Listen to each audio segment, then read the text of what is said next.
पाकिस्तान कभी नहीं सुधरेगा, ये बात तो हम सभी जानते हैं और एक बार फिर से पाकिस्तान की करतूत पूरी दुनिया के सामने आ गई है। दरअसल पाकिस्तान ने मुरिदके में स्थित लश्कर-ए-तैयबा के मुख्यालय का रिनोवेशन का काम शुरू कर दिया है।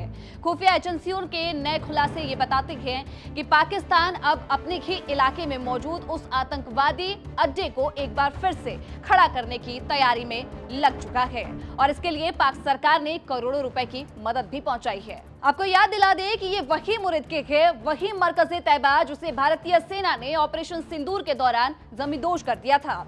याद करिए वो दिन जब पहलगाम आतंकी हमले के बाद भारतीय सेना ने पाकिस्तान की सरजमी पर ऑपरेशन सिंदूर चलाया था। 7 मई की रात भारतीय मिराज लड़ाकू विमानों ने सरहद पर मुरिदके में मिसाइलें बरसाई थी और ठीक उसी रात लश्कर-ए-तैयबा का जो गढ़ मरकज़-ए-तैयबा मिट्टी में मिला दिया गया था। ये वही इमारत थी जहां न सिर्फ आतंकियों को ट्रेनिंग दी जाती थी बल्कि भारी मात्रा में वहां हथियार और गोला बारूद भी जमा किए जाते थे।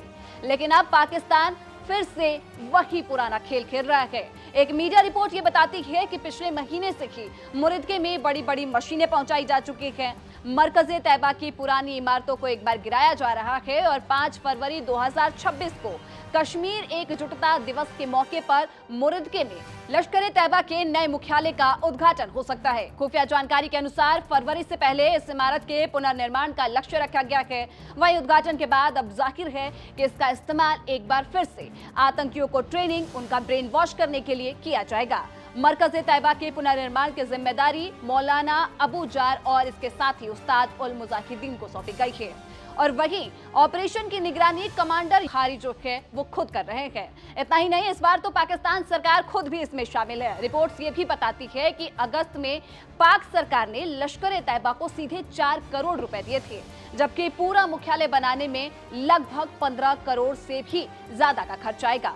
हैरानी की बात तो यह है कि पाकिस्तान के कई इलाकों में इस समय बाढ़ जैसे हालात बने हुए हैं, आपदा आई हुई है, लेकिन लश्कर-ए-तैयबा उसी का सहारा लेकर फंड जुटा रहा है। राहत और मदद के नाम पर पैसा इकट्ठा किया जाता है और फिर उसे मुरिदके भेज दिया जाता है। और ये कोई पहली बार नहीं है जब मानवीय मदद के नाम पे पाकिस्तान और लश्कर-ए-तैयबा ऐसी चाल चल रहा है। ठीक ऐसी ही चाल 2005 में भी भूकंप में चलाई गई थी और ये कोई पहली बार नहीं है जब मानवीय मदद के नाम पर लश्कर ऐसे चाल चल रहा है। ठीक ऐसी ही चाल 2005 में भूकंप में भी चली गई थी।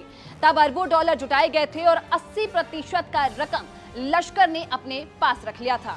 जांच में ये पता चला था कि इन्हीं पैसों से ही लश्कर ने मुरिदके में अपना मुख्यालय बनाया और कोटली में मरकज अब्बास का निर्माण किया था। इसीलिए इतना तो साफ है कि पाकिस्तान का चेहरा कभी बदलने वाला नहीं है।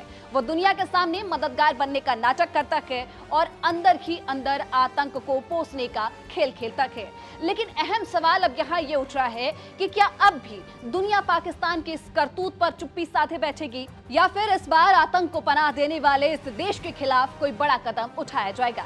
इस खबर पे आपकी जो भी राय हो हमें कमेंट कर बताइएगा और देश दुनिया की तमाम ऐसी खबरों के लिए जुड़े रहिए दैनिक जागरण के साथ। नमस्कार।